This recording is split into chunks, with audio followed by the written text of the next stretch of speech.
Peço para que os irmãos abram as Escrituras no livro de Ruth, onde nós temos tido a oportunidade de expor sequencialmente.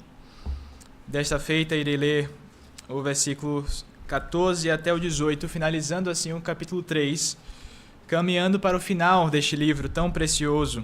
Minha expectativa é que Deus esteja falando ao seu coração como Ele tem falado ao meu, na medida em que eu tenho exposto esse livro. Ruth, capítulo 3, versículos 14 a 18. Acompanhe atentamente o que diz as Sagradas Escrituras.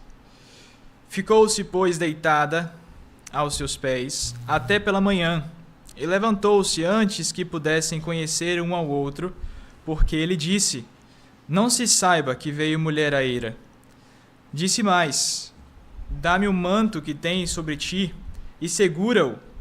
Ela o segurou. Ele o encheu com 6 medidas de cevada e lhe o pôs às costas. Então entrou ela na cidade. Em chegando à casa de sua sogra, esta lhe disse: como se te passaram as coisas, filha minha? Ela lhe contou tudo quanto aquele homem lhe fizera, e disse ainda: estas 6 medidas de cevada ele mas deu, e me disse: não voltes para tua sogra sem nada.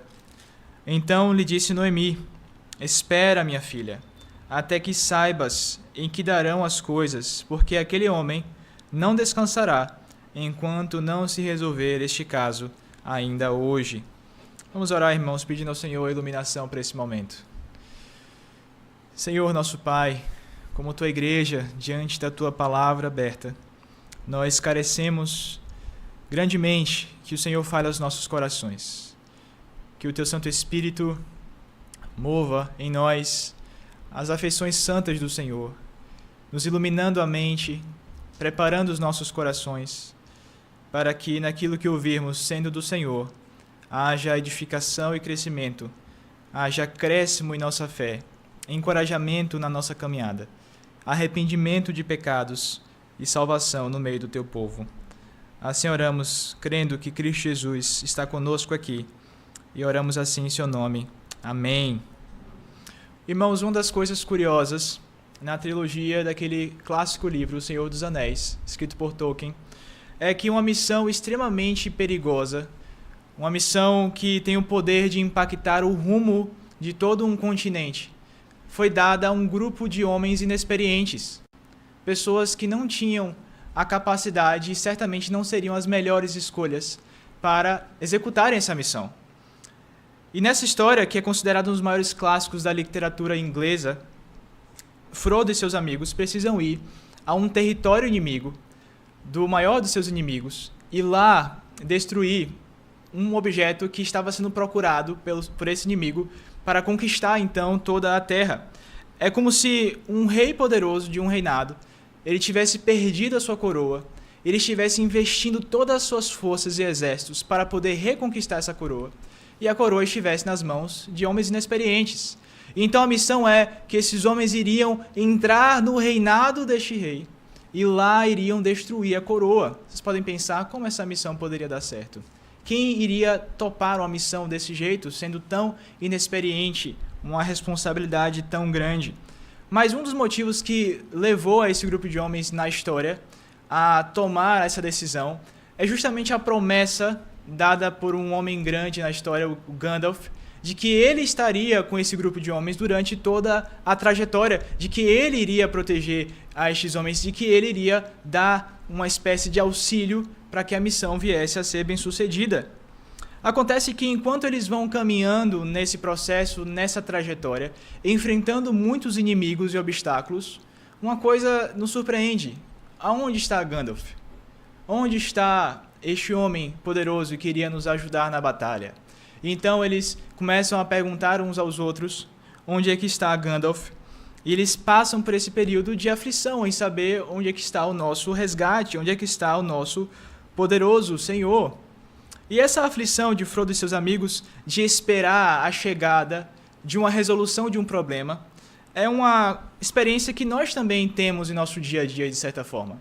Quantas circunstâncias e desafios nós enfrentamos, seja no trabalho, na igreja, na vida particular, na família, onde nós temos dificuldade em enxergar uma luz no fim do túnel, onde nós temos dificuldade de enxergar de onde virá o nosso socorro, como essa situação irá se resolver.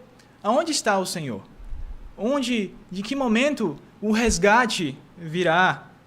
E essa é uma experiência que Ruth e Noemi estão experimentando em suas vidas, porque nós sabemos, como nós temos visto aqui, Ruth e Noemi estavam experimentando uma circunstância muito adversa: sofrimento, falecimento, fome, desamparo. No entanto, as coisas começam a mudar, as coisas começam a melhorar, mas o momento da história chega a um ponto onde não há mais nada a ser feito. Elas teriam apenas que esperar o resgate vir.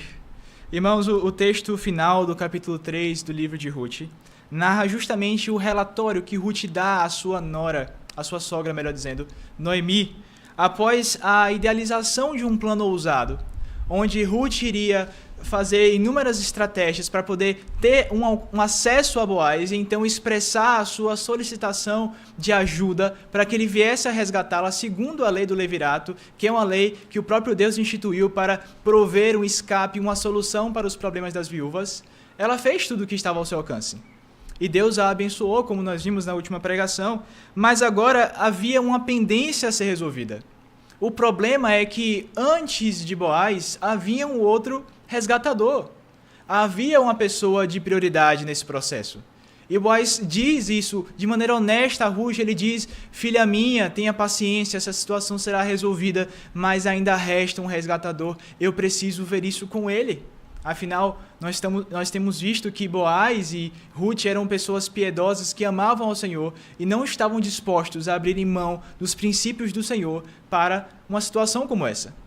Então, nós nos perguntamos, e agora? O que será? Será que essa história não vai se finalizar de uma forma bela, com uma linda história de amor? Nós sabemos o final da história porque o livro de Ruth é conhecido, mas colocando então a nossa perspectiva dentro desse episódio, nós não saberíamos como a situação iria se resolver. E se esse tal resgatador decidisse resgatar Ruth? Toda essa história envolvendo Boaz e Ruth então seria em vão. E agora, o que esperar a respeito do futuro?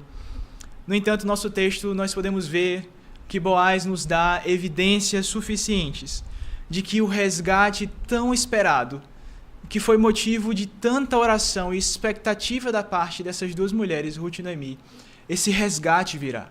Esse resgate está vindo. E o fim de todo esse cenário tão triste e preocupante está próximo. Sem saber, então, ainda como será esse desfecho, apesar da certeza de que o anúncio do resgate já foi dado, nós meditaremos hoje, nessa tarde, sobre o tema A Espera de um Resgate. Nós veremos 3 motivos em que Ruth e Noemi encontraram para continuar com a esperança de que o resgate viria. Em primeiro lugar, irmãos, o primeiro motivo para que Ruth tivesse, então, essa esperança de que o resgate do Senhor viria está no fato de que Boaz entrega a esta mulher um penhor simbólico. Ele dá a ela uma quantidade substancial de alimento. Você pode ver isso nos versículos, versículo 15 especificamente. Veja o que está escrito no versículo número 15. Disse mais: dá-me o manto que tem sobre ti e segura-o. Ela o segurou, ele o encheu com 6 medidas de cevada e lhe o pôs às costas. Então entrou na cidade. Depois de todo aquele momento onde Ruth e Boaz conversam sobre a sua necessidade de um resgatador, em que Boaz promete a ela a resolução do problema, eles acabam se vendo em uma circunstância onde não há mais nada o que fazer. Ele precisa despedir essa mulher para que ela retorne para a sua casa. E apesar deles entenderem a existência de um resgatador que tem prioridade antes de Boaz, a gente pode ver que Boaz ele não permite que Ruth vá embora sem nada, apenas com suas palavras e com suas promessas. E nós veremos que aquilo que Boaz prometeu a Ruth no capítulo 3 irá de fato se concretizar no capítulo 4, porque ele vai resolver a situação. Ele vai em busca do resgatador para poder oferecer amparo para Ruth. Mas apesar dessas etapas estarem pendentes, Boaz não deixa Ruth voltar para sua casa de mãos vazias. Ele providencia um presente ele providencia um presente que nos dá, em perspectiva, duas conclusões a respeito da atitude de Boaz. Em primeiro lugar, esse presente ele funciona como uma espécie de penhor, como uma espécie de garantia de que aquilo que ele havia prometido a Ruth iria se cumprir. No versículo 15 que nós lemos, nós podemos ver que Boaz ele pede para que Ruth traga o seu manto, e então ele deposita ali 6 medidas de cevada. Tenha sido intencional ou não, tenha sido pela providência do Senhor, o fato é que esse número foi registrado aqui pelo narrador intencionalmente. Foram 6 medidas de cevada. E o que é que isso quer dizer? Dentro da perspectiva da simbologia bíblica, nós leitores sabemos que existe essa questão desses números envolvendo a narrativa das Escrituras. O nosso narrador ele menciona o número 6, ou seja, nós sabemos que dentro da simbologia bíblica o número 6 significa algo incompleto, algo que não chegou ainda à sua perfeição, enquanto o número 7 significa algo completo, algo final, algo permanente. O próprio Jesus ele menciona sobre isso a respeito do perdão, vocês lembram? Quando Jesus diz, vocês devem perdoar 70 vezes 7, 7 vezes 10, que dá 70, vezes 7, ou seja, vocês devem perdoar quantas vezes forem necessárias. O número perfeito, quantas vezes, para dar a ideia de uma completude. Ele cita esse número. No entanto, a melhor conexão que nós podemos ter a respeito dessa questão dos números com a história de Ruth é o fato de que, na criação, em Gênesis, Deus criou o mundo em 6 dias. E no 7º, ele descansou. E nós estamos habituados com essa palavra descanso. Vocês lembram o que é que Noemi fala para Ruth no início do capítulo 3? Ela diz, filha minha, não hei eu de buscar um descanso para você? Não hei eu de buscar um lar para que você seja feliz? A palavra descanso faz parte dessa narrativa. O povo estava sofrendo a fome, eles estavam sem descanso, desamparados por conta do pecado. Mas agora Ruth, que era uma mulher pagã, uma mulher longe da aliança, ela estava trilhando os caminhos em busca do Senhor, ela estava buscando um refúgio nas asas do Senhor, ela estava buscando um descanso naquele que é o refúgio e fortaleza nas horas de tribulação. Então Ruth, ela percebe isso. O número 6 ela tem um significado aqui, e o próprio comentarista Ian Duguid, ele diz que o conceito descanso no livro de Ruth é muito importante, e a ideia então de que Boaz ele deposita 6 medidas é porque ele está comunicando a ela através disso, de que a situação estava quase lá, mas ainda não havia chegado o momento da resolução. E é tão verdade isso, irmãos, que a própria Noemi, como alguém que observa ali as circunstâncias, como uma mulher sábia, que inclusive idealizou um plano muito bem bolado no capítulo 3, ela percebe isso. Ela entende esse sinal. É tão verdade que no final do capítulo 3, no versículo 18, diante desse relato que Ruth faz a Noemi, Noemi diz a ela, filha minha, espera. A palavra em hebraico aqui dá a ideia assim, filha minha, senta, aguarda. A ideia é que não há nada o que fazer, mas tenha bom ânimo. Este homem não encontrará descanso até que a sua situação seja resolvida. Boaz, ele entrega esse sinal, esse penhor, esse número de cevada, dando essa ideia de que o final estava próximo. E meus queridos irmãos, Boaz, como um tipo de Cristo, e nós que sabemos que devemos sempre procurar Cristo nas Escrituras, porque nenhuma história foi escrita sem ter uma ligação com Ele. Nós podemos pensar na história do nosso Redentor. Nós sabemos que Cristo, quando estava próximo da sua ascensão, antes de despedir dos seus discípulos, Ele diz, eu não deixarei vocês sozinhos. Eis que estarei convosco até a consumação dos séculos. Mas Ele não apenas diz isso, Ele diz, eu enviarei um Consolador da parte do Pai, e Ele vos ensinará as demais coisas. Ele irá ser o responsável de firmar no coração de vocês essa esperança de que eu vou para o Pai, mas eu estou indo para preparar lugar para vocês. E da mesma forma que eu fui, eu voltarei um dia, para que onde eu esteja, estejam vocês também. A presença, então, do Espírito Santo é esse penhor que nós temos em nossas almas, da certeza de que as promessas do Senhor irão se cumprir. Assim também, irmãos, como desde Gênesis 3,15 fora prometido que um descendente viria de uma mulher, e ele veio e venceu e ressurgiu e está assentado à direita de Deus. E ele nos dá, então, o seu Santo Espírito para que nós tenhamos a certeza de que as coisas prometidas a respeito do futuro também irão se cumprir, de que o final está próximo, de que ele vem, Maranata, ora vem, Senhor Jesus. Nós podemos ver isso nas Escrituras. Ele não nos deixa desamparados. Ele nos dá o seu Santo Espírito como uma garantia de que nós seremos preservados até o final. Irmãos, nós enfrentamos de fato muitas dificuldades hoje em dia, não é verdade?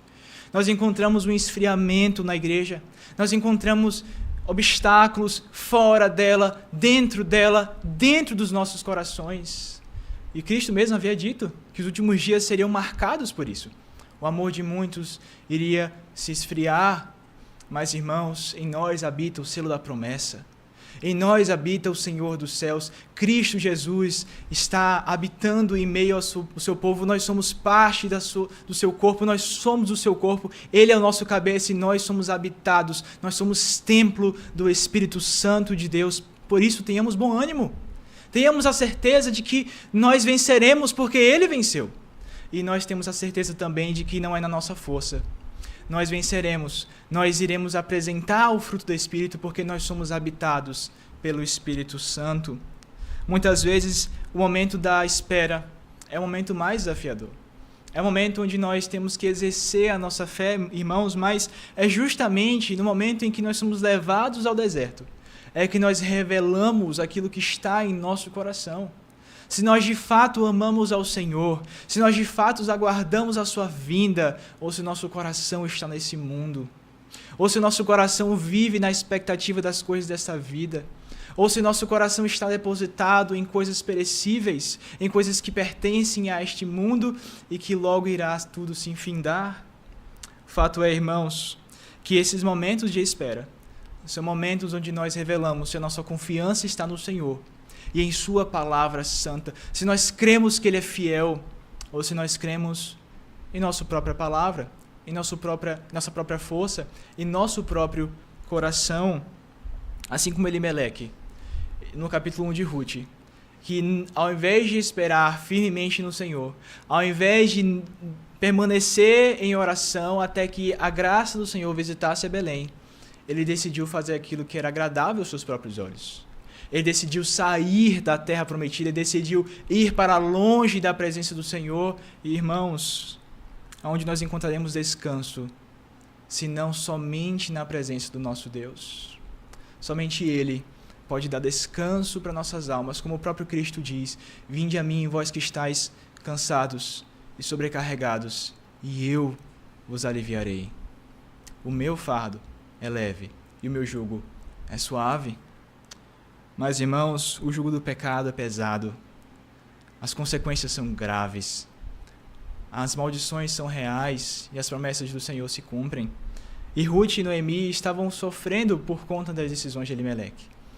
Mas Deus, segundo a sua grande misericórdia e graça, estava demonstrando a sua bondade para com essas duas mulheres.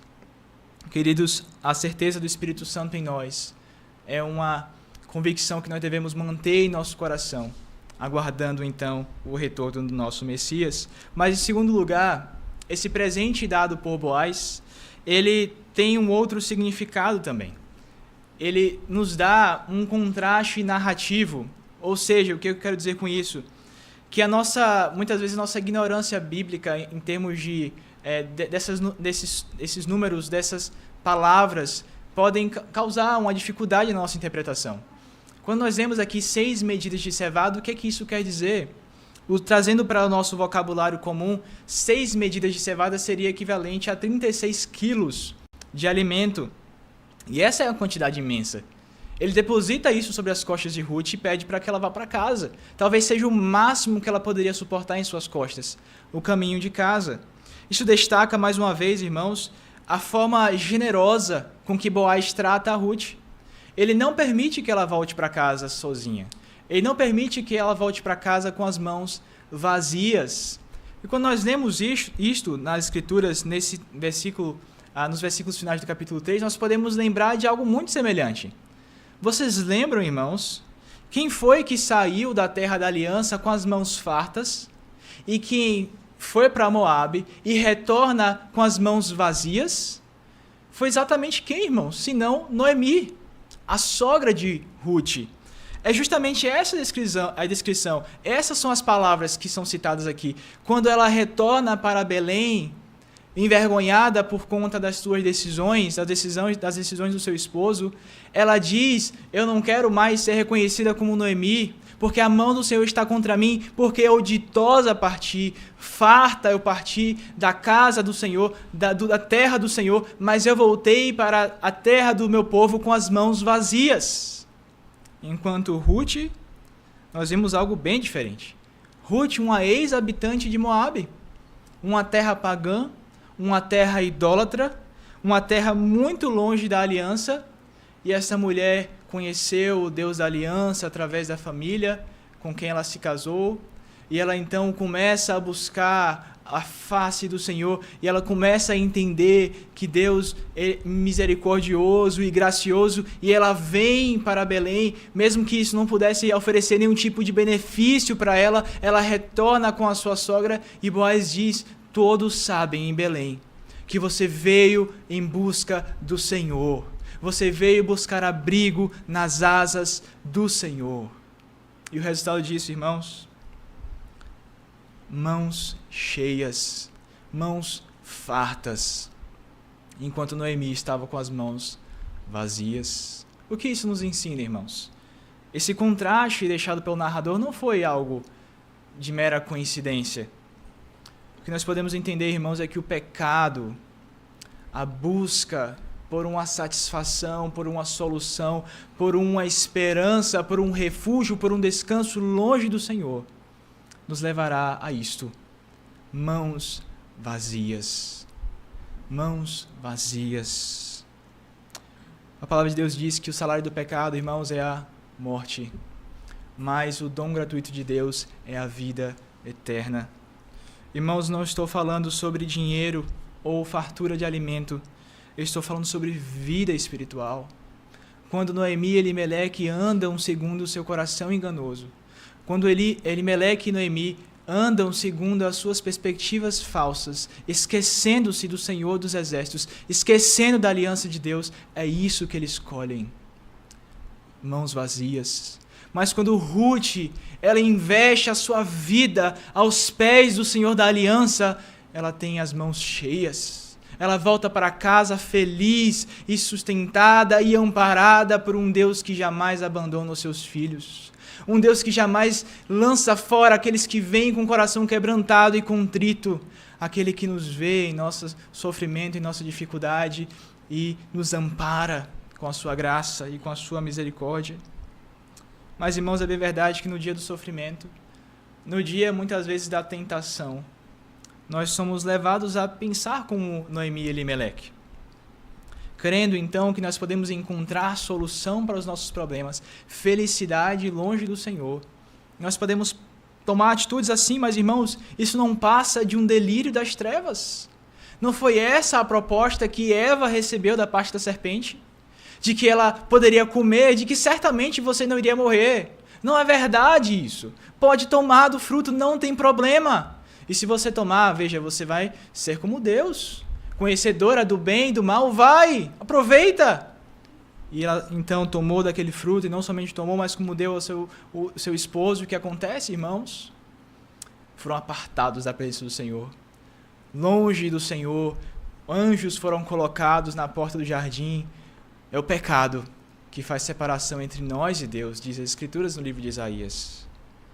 Mas, irmãos, nós temos essa tendência em nós, a carne que milita contra o Espírito, o bem que nós queremos, nós não fazemos, o apóstolo Paulo diz isso, e o mal que nós não queremos, muitas vezes fazemos. Mas então, irmãos, o problema disso tudo é que aqueles que se entregam aos seus sentimentos, às suas paixões, aos seus enganos do coração, um dia eles encontrarão a verdade inescapável da palavra de Deus. Porque nós vivemos em um mundo criado por Deus e a verdade de Deus é a única verdade. E como na parábola do filho pródigo, nós podemos partir com nossos bolsos cheios, mas o fato é, irmãos, que nós iremos encontrar neste mundo são prazeres vazios, transitórios, e no fim das contas nós estaremos comendo como os porcos. No fim das contas nós estaremos sem nada a oferecer, pensando como éramos felizes na casa do meu Pai. A bênção, irmãos, a alegria, é de que a parábola do filho pródigo não encerra desse jeito. Ele retorna para a casa do pai e encontra um pai de braços abertos, esperando ansiosamente o retorno do seu filho. Irmãos, quem sabe essa pessoa seja você. Quem sabe essa pessoa esteja aqui entre nós, uma pessoa que está cogitando em seu coração viver longe do Senhor. Buscar algo longe da presença do nosso Deus. Quem sabe no fundo do seu coração você pensa que pode tentar conciliar as duas coisas, viver para o mundo, viver para a carne e viver para o espírito. Quem sabe você pensa de maneira ilusória que pode ter uma vida dupla em que você está aqui no domingo adorando ao Senhor, mas no dia a dia você está entregue aos pecados do seu coração. Mas a palavra de Deus diz que é impossível conciliar as duas coisas. Aqueles que se constituem amigos do mundo constituem-se inimigos de Deus. Irmãos, busquemos ao Senhor enquanto há tempo. Enquanto há tempo, o tempo que se chama hoje, aquele homem da história em que Jesus conta, em que tinham seus celeiros fartos, é dito louco. Ainda hoje pedirão por tua alma o que tem, a quem será dado, o que você dará por ela. Queridos, o tempo se chama hoje porque talvez não haja um amanhã para nós. Busquemos a face do Senhor, coloquemos a boca no pó, talvez haja esperança. Jesus Cristo diz, vinde a mim. Podemos ir ao Senhor, tendo a certeza de que nós seremos amparados. Mas é preciso, irmãos, que nós venhamos ao Senhor com nossos corações.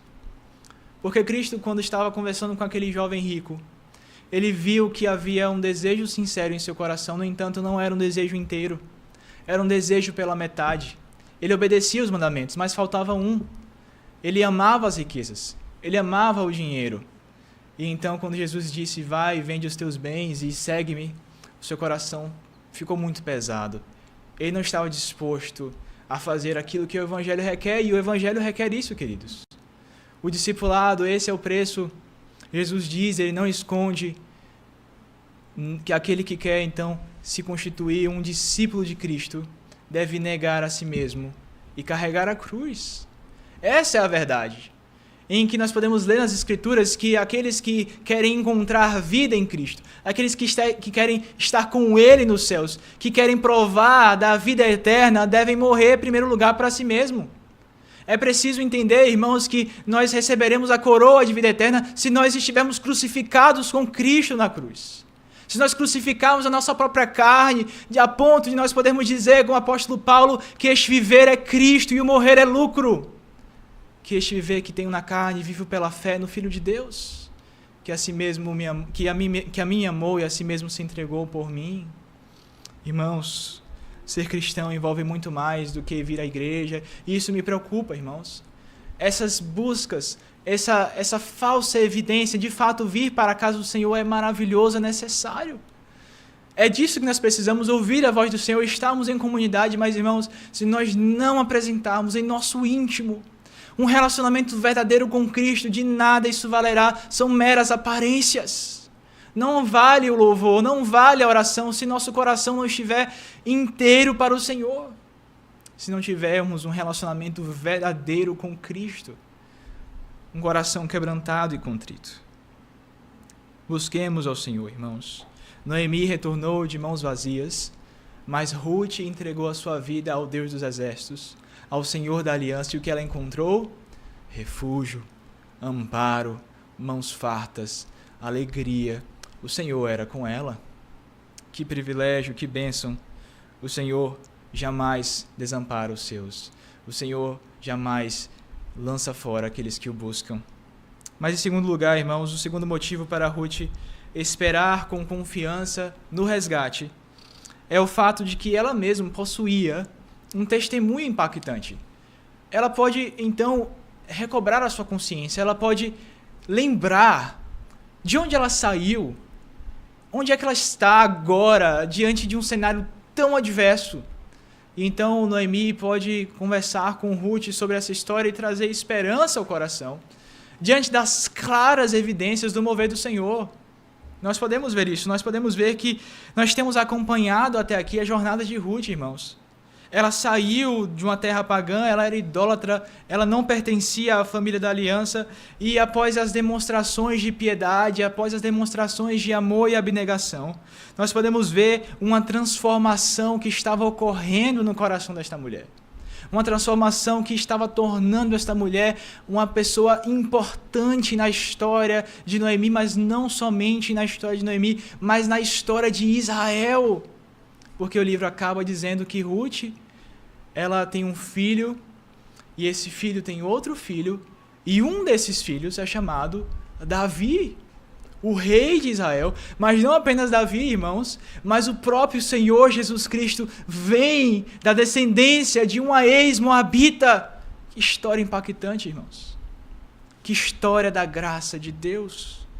E nós podemos ver, então, Noemi tratando isso de uma forma muito bela, irmãos. Nós podemos, eu tenho certeza que vocês estão estimulados a estudarem mais as Escrituras de maneira profunda, porque veja quantas aplicações nós temos em termos de vocabulários originais. Quando Noemi encontra Ruth, ela diz no versículo 16, veja o que está escrito no livro: em chegando à casa de sua sogra, esta lhe disse: como se te passaram as coisas, filha minha? Então, se vocês fizerem o exercício de pesquisar em outras versões das Escrituras, outros idiomas inclusive, se vocês tiverem acesso, e hoje nós temos na internet ao vocabulário do hebraico, ao grego, e então a gente pode entender o que Noemi estava falando aqui. O que ela diz não é exatamente como foi traduzido aqui na Ara. Embora nossa versão seja maravilhosa, nem sempre eles acertam exatamente no ponto. Mas a versão original aqui, que está escrito, Noemi diz a Ruth: quem é você, minha filha? É isso que ela diz: quem és tu, minha filha? E então os tradutores ficam: e agora, o que isso quer dizer? Como assim, quem é você, minha filha? O que isso quer dizer? Então, se você puder estudar um pouco mais e se debruçar no texto, você vai perceber o que isso quer dizer.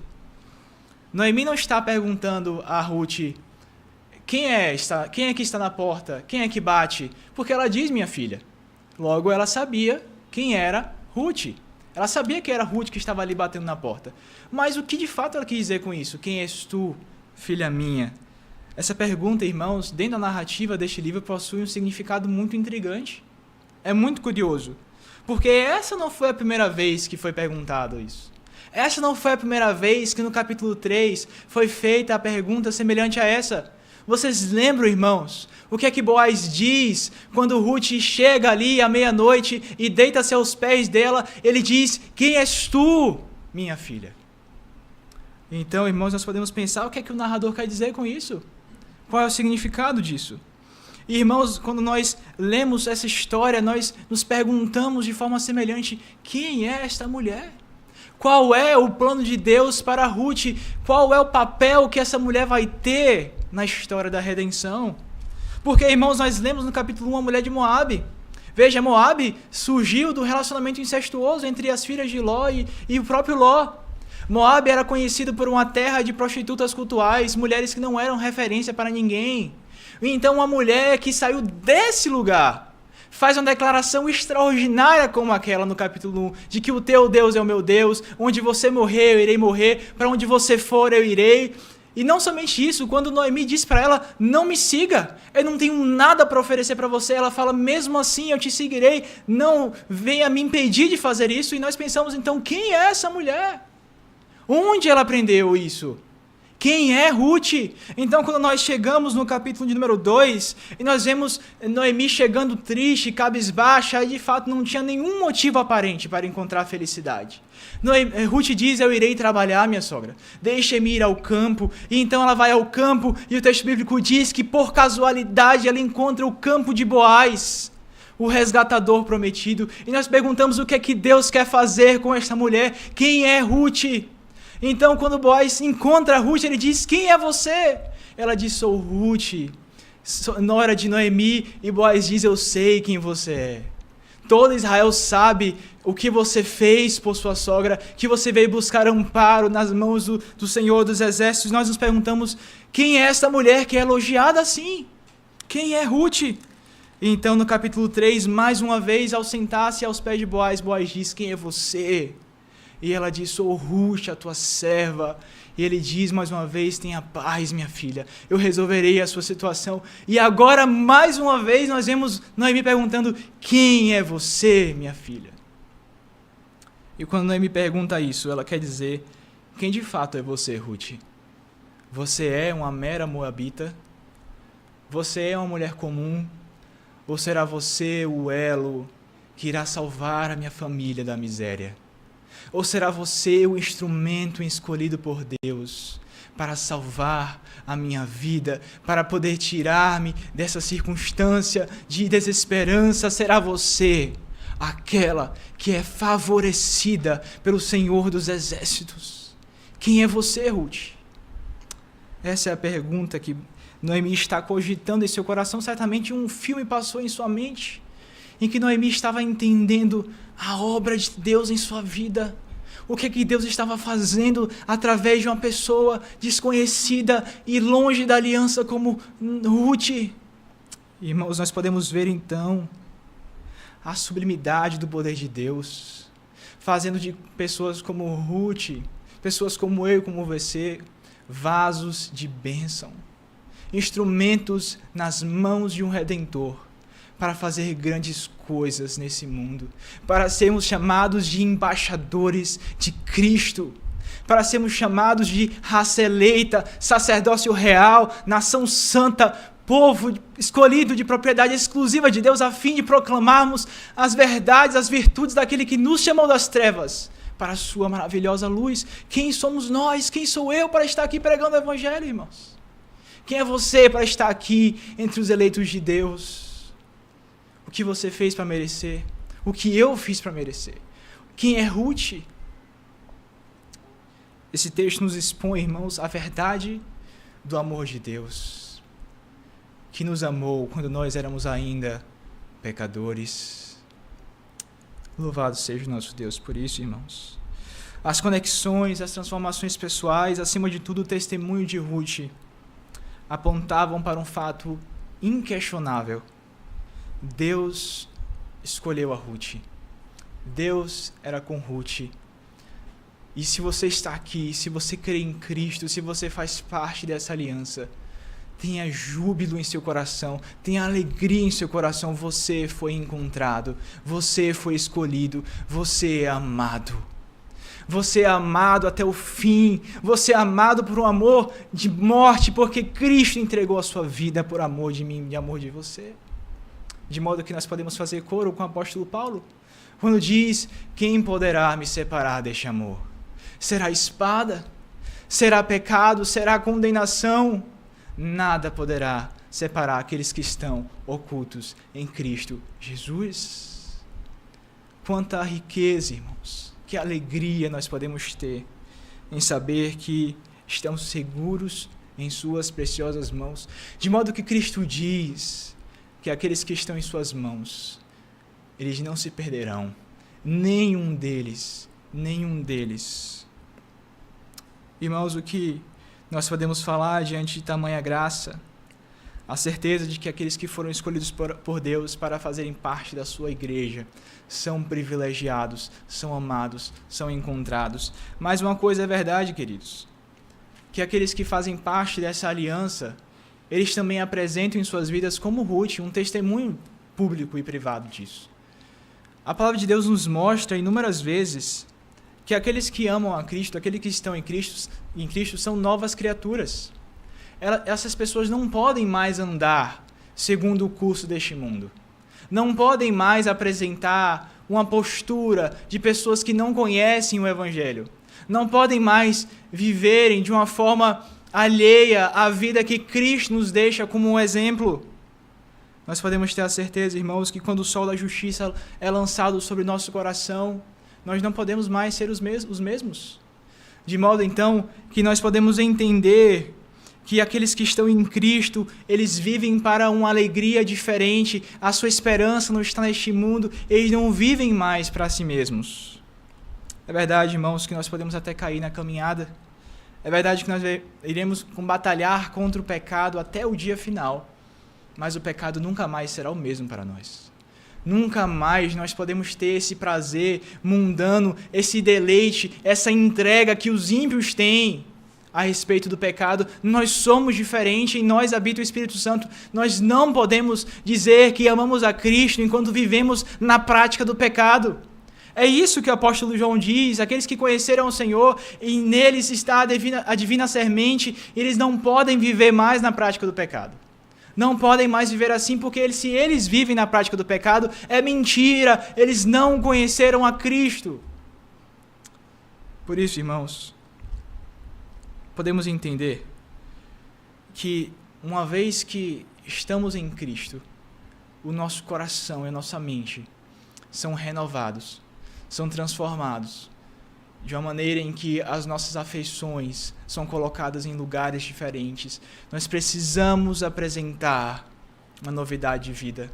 Nós precisamos apresentar o fruto do Espírito. Nós precisamos apresentar uma vida operosa, como o Tiago diz, que uma fé sem obras é morta.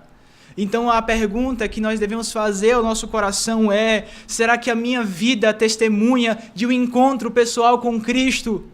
Será que a minha vida testemunha algo semelhante que Ruth experimentou em encontrar-se com o Deus da aliança? Será que eu apresento as evidências de uma conversão genuína? Será que eu faço parte da aliança ou eu sou um estrangeiro ainda? Quem sou eu? Eu sou um joio ou eu sou um trigo? Esse é o questionamento que fazemos no nosso coração. Porque quando o apóstolo Paulo está falando lá aos Coríntios, capítulo 6, ele diz claramente: vocês não sabem, irmãos, que os injustos não herdarão o reino de Deus. Não se enganem, ele diz, não se iludam. Nem os imorais, nem os idólatras, nem os adúlteros, nem os afeminados, nem os homossexuais, nem ladrões, nem avarentos, nem bêbados, nem maldizentes, nem roubadores herdarão o reino de Deus. Ele diz isso claramente. Mas ele diz algo extraordinário no versículo 11, trazendo esperança para nós. Ele diz no versículo 11: tais fostes alguns de vós. O que ele está dizendo é: eu sei que vocês eram assim. Eu sei que vocês eram entregues ao pecado. Eu sei que vocês tinham esses pecados, mas vocês não são mais assim. Vocês foram lavados pelo sangue de Cristo. Vocês não vivem mais na lama do pecado. Vocês refletem a luz de Cristo. Vocês são diferentes. Vocês têm que ser diferentes. Irmãos, nós temos que ser diferentes. Nós não somos desse mundo. Nós não somos um clube social. Nós somos o povo de Deus. Nós amamos a Deus e servimos a um Deus e por isso devemos imitar a este Deus. Queridos, sei que não é fácil, mas há uma certeza que devemos ter. Aquela que foi dita a Cristo, Senhor, quando Jesus diz: e vocês não querem me abandonar também? E então Pedro diz: Senhor, para onde iremos? Para quem iremos? Tu tens as palavras de vida eterna. Nós temos crido e conhecido que Tu és o Santo de Deus. Você crê nisso, meu irmão, minha irmã? Se você crê, confessar a Cristo, a palavra diz que você será salvo. E essa salvação, irmãos, é uma salvação eterna, permanente.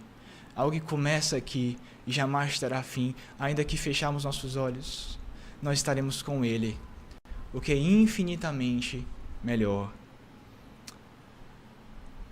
Na história dos Seus Anéis, Frodo e seus amigos enfrentaram grandes dificuldades. Eles pensavam que estavam sozinhos. Já em nosso caso, irmãos, não são as palavras de homens que nos encorajam. Não são. São as palavras do Rei dos Reis, do Senhor dos Senhores, que diz que o seu Espírito habita em nós e que em nós habita a divina semente, que nós somos coparticipantes da natureza divina.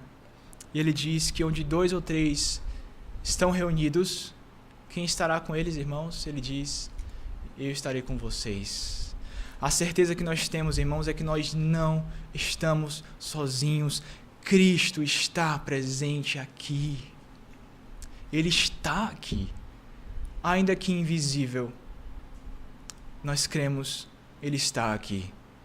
E a sua palavra está falando no nosso coração nesse momento, nos convocando a esperarmos pelo resgate, a confiarmos nele. E enquanto esperamos, podemos dizer: sim, Senhor, seja feita a tua vontade. Eis-me aqui, envia-me a mim. Que assim, irmãos, sejamos instrumentos nas mãos do Senhor. E como Ruth, venhamos a esperar com grande esperança e expectativa o resgate do nosso Deus, que logo, logo virá. Amém. Vamos orar, irmãos.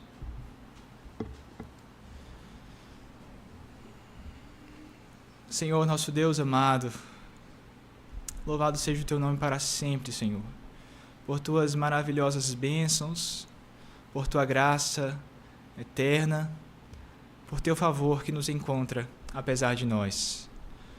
Rogamos ao Senhor, ó Deus, para que nos dê a fé que vem do alto, para crermos que nós não estamos sozinhos, que o Senhor nos dê o teu Santo Espírito e que nós fazemos parte do teu povo. Ó Deus, nos dá a certeza que o Senhor está conosco a todo instante, que o Senhor jamais nos desampara e que o Senhor irá nos guardar firmes até o dia final, e quando o dia final vier, será o dia da vitória, o dia onde nós estaremos com o Senhor para todo sempre. Que eu e meus irmãos encontremos a certeza de que nós estaremos com Ele por toda a eternidade. Assim oramos em nome de Jesus Cristo. Amém.